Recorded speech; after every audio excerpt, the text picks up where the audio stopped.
What is it like to go backpacking with your dog? And more specifically, what is it like to do a long distance through hike like the Appalachian Trail with your dog? Well, in today's episode, I'll talk about my experience doing just that.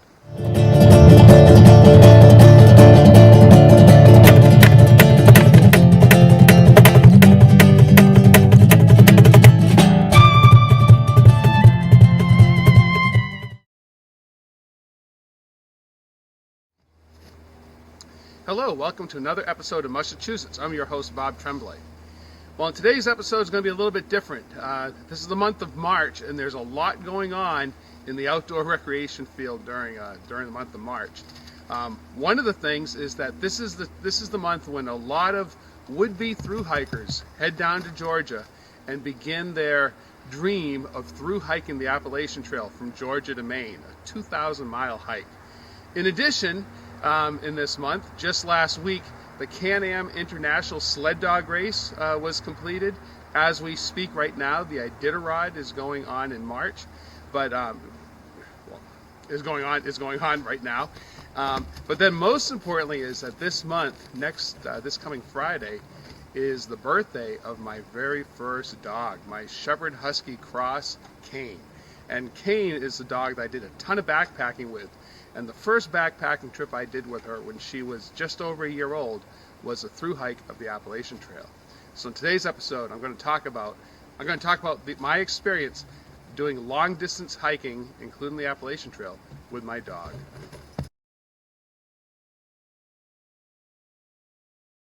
So this Friday would be Kane's birthday. Kane was born on March 17th in 1980. So if she were still with us, she would now be 43.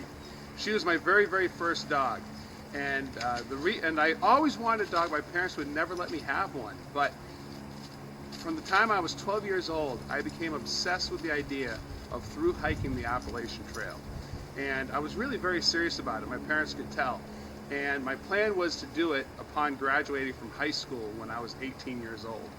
And so I started planning for it. My parents could see that I was very serious about it, and my mother wanted me to hike with a dog. She felt that I would be safer if I had a dog, which I thought was very exciting. So when I was 17 years old, I went out and went to a little pet store, and I wanted to get a husky. I just couldn't find a husky anywhere, but I did buy a little Shepherd Husky Cross. She was 8 weeks old, little Cane, and I bought her for $15. And my intention was to raise her up as a puppy and train her to backpack, and so by the time she'd be a year and a half old, she would go with me to Maine to thru hike the Appalachian Trail. So that's how I got my dog. My very first dog, specifically, was to thru hike the AT. So one of the first things I had to do with Kane was to train her to not only hike with me, but also to carry a backpack. Kane did carry a backpack on all of the many, many backpacking trips that we did together. Her backpack, I got it at Eastern Mountain Sports. It was really pretty simple. It was just 2 saddlebags, with one on each side, straps going underneath her belly and going across. And in her backpack, she would carry her dog food, her dog bowl, and just her own stuff. I didn't want her to carry anything more than necessary. Kane was, she was about 45 pounds, 40 to 45 pounds once she grew up. So yes, she did carry a backpack. So one of the first challenges in hiking with a dog is getting into Baxter Park. So when I did my thru hike in 1980, we started on August 1st of 1980. And we started in Maine, so we were southbound on our thru hike of the Appalachian Trail. Unfortunately, they do not allow dogs in Baxter Park. So right at the very, very beginning, we had to leave Kane outside of the park while we were in the park hiking Mount Katahdin and hiking the rest of the AT through the park. So what we did is we actually found I guess like a kennel just outside of the park. It wasn't like an official kennel. It was someone who was willing to take care of people's dogs. And Kane stayed outside of the park while we hiked through. And then when we got to A-Ball Bridge, we hitchhiked back up to the place. We got Kane and then hitchhiked back to A-Ball Bridge. and she continued with us from Abald Bridge on.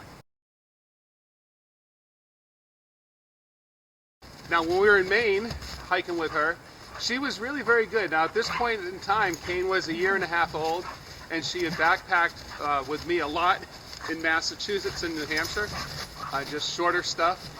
And she settled into the idea of hiking every single day on the AT very quickly. One of the big challenges we had in Maine was ferrying across the Kennebec River.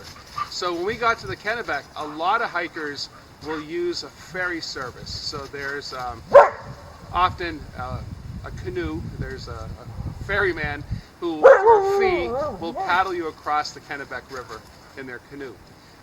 What we did is we actually kind of planned our crossing of the Kennebec when the river was low, when the dam was closed. So we got down to Caratunk, Maine very early in the morning. The river was low, and we ferried across the river ourselves. So because I had Kane, I actually had to do it 3 times. First time I went across the river was with my backpack. Once my backpack was across the river, I went back without anything across the river. I got Kane, and then I carried Kane over my shoulders across the Kennebec River. So that's how we ferried. We crossed the Kennebec by foot, and basically had to carry Kane across. So I don't know what it's like ferrying a dog in the canoe, but I'm sure that's what a lot of people who hike with dogs do.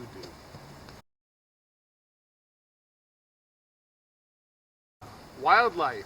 So another issue with hiking with a dog is that dogs do chase or harass wildlife. So back to Kane and her moose, and so I think we were around Elephant Mountain in Maine. I can't remember exactly where. I'd have to look at my journals. But we were hiking along, and a moose crossed the trail in front of us. And so when the moose crossed the trail, Kane took off chasing it. And so the two of them went running off through the woods. We were calling Kane to bring her back.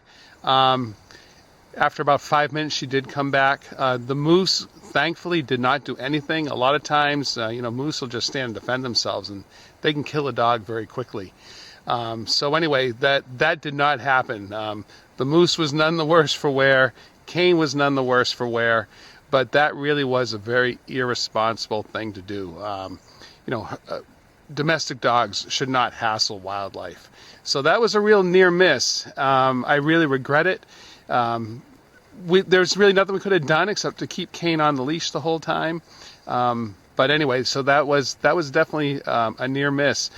Gratefully, we never had any issues with porcupines or bears when we had Kane out there, or deer, and we did see all of those.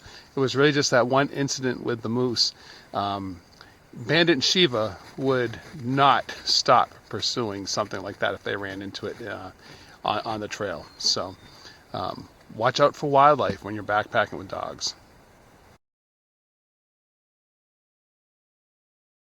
Another challenge of through hiking with a dog on the Appalachian Trail are the White Mountains of New Hampshire. So after we got out of Maine, so we started in Maine, we hiked in Maine for about 200 some odd miles, and then we got into New Hampshire. Once you start off in northern New Hampshire, pretty quickly you are in the White Mountain National Forest, and a lot of the White Mountains are above tree line, particularly the Presidential Range. So it was an area that I was very familiar with. I'd been, even as an 18-year-old, I'd been backpacking and hiking in there for years, and had actually been up there with Kane before, so both of us were familiar with the area. But with Kane carrying her backpack with all her food and doing those kinds of through hiker miles over the really rocky terrain of the Presidential Range in particular, but really all of the above tree line travel, was tough on her feet. And so to make things easier for her is I carried her backpack through the White Mountain National Forest. And so however many miles of the AT are in New Hampshire, I can't remember. Maybe there's 150 miles of the AT in New Hampshire. And I carried Kane's backpack through that, and which was fine. Once we got to Mount Moosilauke and crossed the Connecticut River, got into Vermont, the trail was a lot less rocky, and Kane started carrying her pack again.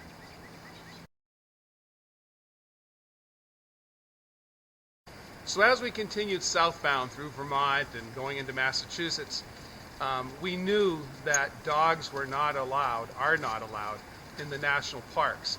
And so as the Appalachian Trail continues, it goes through Shenandoah National Park, it goes through Smoky Mountain National Park, and we knew that we would not be able to bring Kane into those national parks.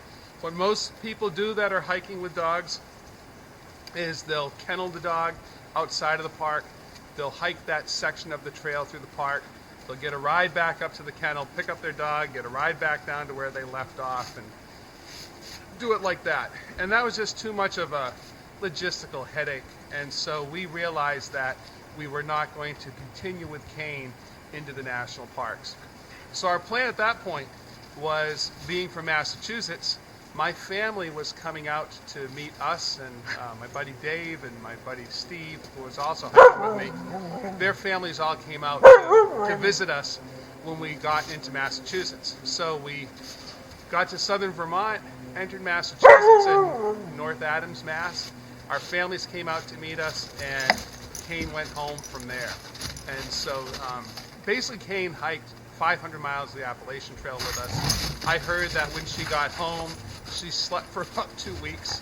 But anyway, that was her first real big through hiking, long distance hiking trip with Kane. We continued the remaining 1,500 miles down to Georgia. And so our through hike was from January 1st of 1981. Our through hike was from the dogs are distracting me.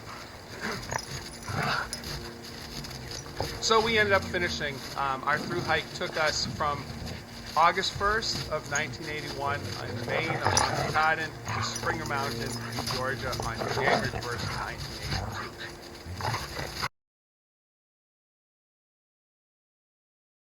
What about our hiking career after the AT? Well, after our Appalachian Trail hike, Kane and I continued to go backpacking together for many, many years. I was very fortunate is I had Kane for 15 years before she passed. And during that 15-year time that we had together, we hiked thousands of miles together. So in addition to the Appalachian Trail, Kane did the entire long trail through Vermont with me. She did the entire length of the Mid-State Trail in Massachusetts many times with me. And we've hiked on sections of the Pacific Crest Trail in California, the Skyline to the Sea Trail in California. We did parts of the Colorado Trail. Many other, we've been to Dolly Sod's Wilderness in West Virginia. I mean, just did a lot of backpacking with her. So it was really great. Now the one thing though is that Bandit and Shiva here, I do a lot of adventuring and outdoor stuff with them, but they're just not good off leash. If you're going to go backpacking with a dog, you need to have a dog that is 100% reliable off leash. And so other than that time when Kane was young and she chased that moose, she was always very good on leash. And so if you're going to be backpacking with a dog, you need a breed, and Huskies are not that breed. You need a breed that is reliable off leash. So that's one thing you need to consider. So would I recommend through hiking with a dog? I do recommend backpacking with dogs. It's a great way to bond with your dog. It's a great way to kind of see the outdoors through their perspective. But I would say is that the long distance through hikes is not something you should probably do with a dog. In 1981, when we did our hike, there were far fewer people through hiking the Appalachian Trail back then than there are now. And particularly because we were going southbound, there's always far fewer people going southbound. And we were out there from August to January, and so that's a time of year where you just don't see a lot of through hikers. And so we really didn't see 3 other through hikers going south as we went along. And so we really had the trail largely to ourselves, and so Kane was not an imposition on other hikers. But I would say if you are in Georgia and you're hiking north, it can be a little bit of a parade. I mean, that's the way I kind of understand it now. And I think a dog would be a really big imposition to other hikers. So I would not recommend it now. If you're going to go backpacking with a dog, you should go to someplace that's more remote, that's less traveled, and that allows dogs. So thanks for watching. I hope you enjoyed today's episode. I'm going to try to put together one looking at old photographs of my my through hike from 1981 and share that with people that would be interested. And I want to talk a little bit about how things have changed over the decades with through hiking gear and through hiking